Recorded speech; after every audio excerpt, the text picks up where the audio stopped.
You'll want to be good at manipulating power series to have them look the way you want to.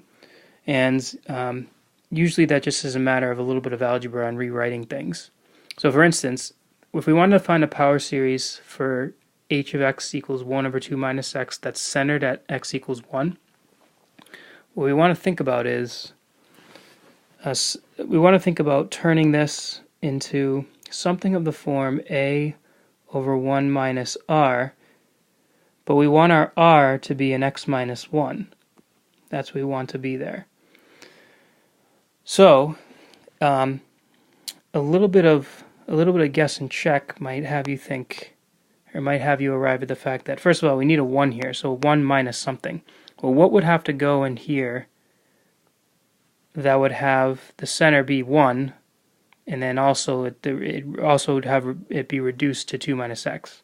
So you might try this first, and if you try that first, you'll note that that works. Probably not coincidentally.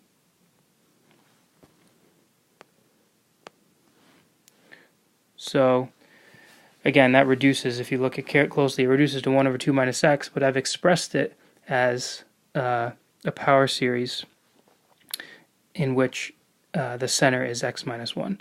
So again, this, just like 1 over 1 minus x equals 1 plus x squared, etc., we can now say that this is equal to 1 plus x minus 1 plus x minus 1 squared,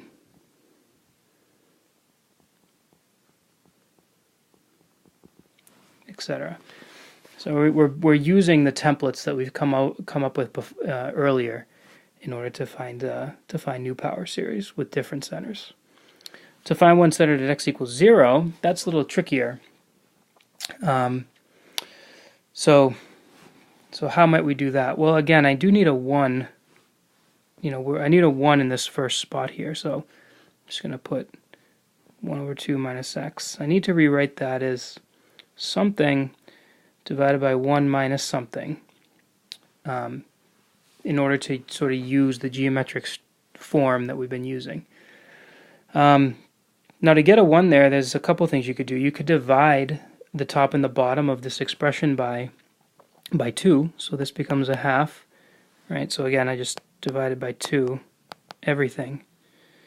And when you do that, you get 1 minus x over 2 and the bottom, which I could write as 1/2 times 1 over 1 minus x over 2. And this is centered at 0, right?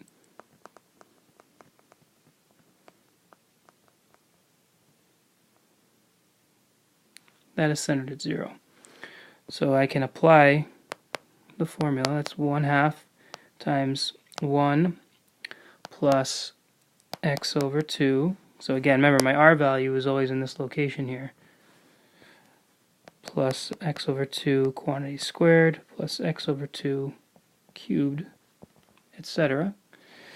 And if I want to have this look a little cleaner, maybe with that 1/2 not out in front, I can distribute it. So it's 1/2 plus 1/4 x. So this x over 2 squared becomes x squared over 4, which multiplied by 2 would be x squared over 8. Or maybe I should write it to be consistent as 1/8 x squared.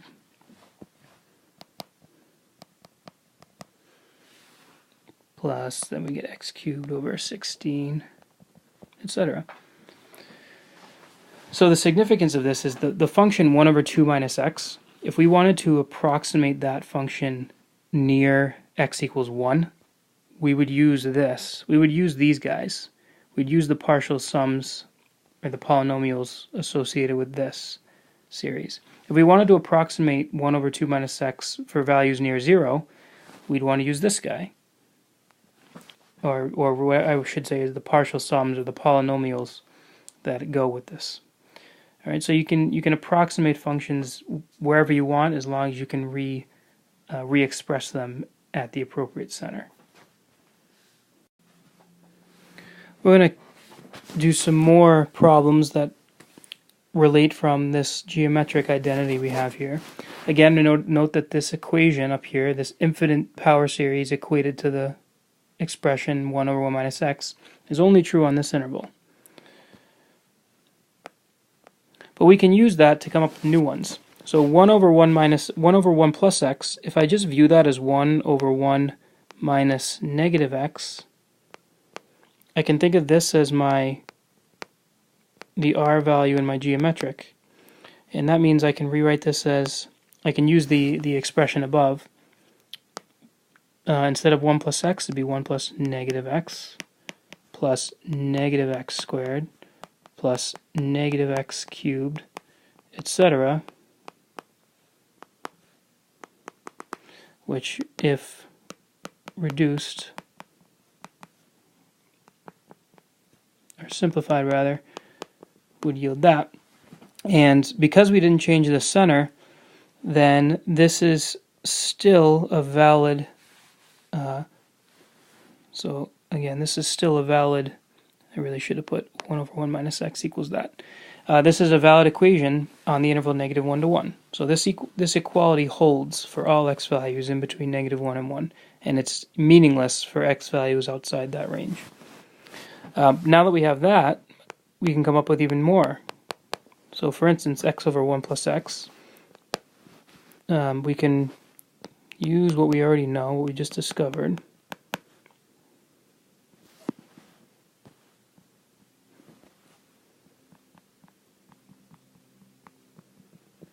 Right, so I'm going to use the fact that, so that's a true statement based on what we have above. If I want to get a new power series, the one for x over 1 plus x, I can just multiply both sides of this by x. In other words, treat it like an equation. When you distribute, you get x over 1 plus x equals x minus x squared plus x cubed minus x to the fourth plus x to the fifth, etc. Alright, so we can come up with new ones easily just by using the structure of the original. We're going to do the same thing here, except I left out the interval of convergence because we're going to do that ourselves. So 1 over 1 minus 2x, we can view that, again, thinking of this as my r value in the geometric. We can write that as 1, and again, that's my a. And this is a times ar plus ar squared, etc. So this would be 1 plus r squared plus r cubed, etc. So there is a power series, and it's centered at 0 because 2x is 0, 0. And if I want to find the interval of convergence, just note that we know that the absolute value of r needs to be less than 1, which means we want the absolute value of 2x to be less than 1, which means we want negative 1 to be less than 2x to be less than 1, which means we divide by 2. We get our interval of convergence here, negative 1/2 to 1/2.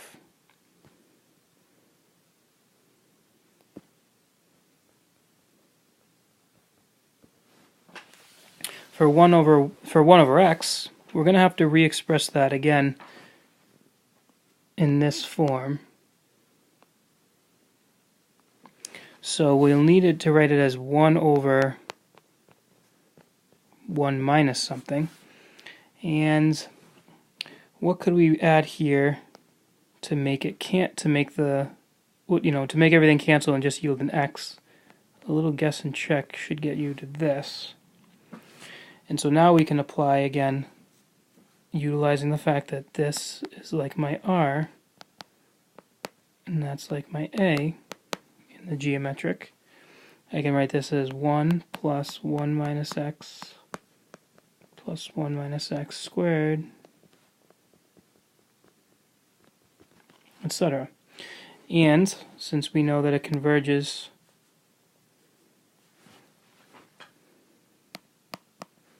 as long as the absolute value of r is less than 1, that means we want 1 minus x in absolute value to be less than 1, which means we want negative 1 to be less than 1 minus x to be less than 1,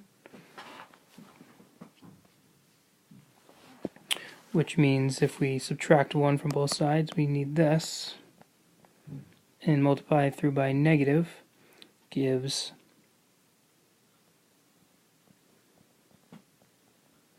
that we want x to be in between 0 and 2. Alright, so that this equality only holds for x values in between 0 and 2.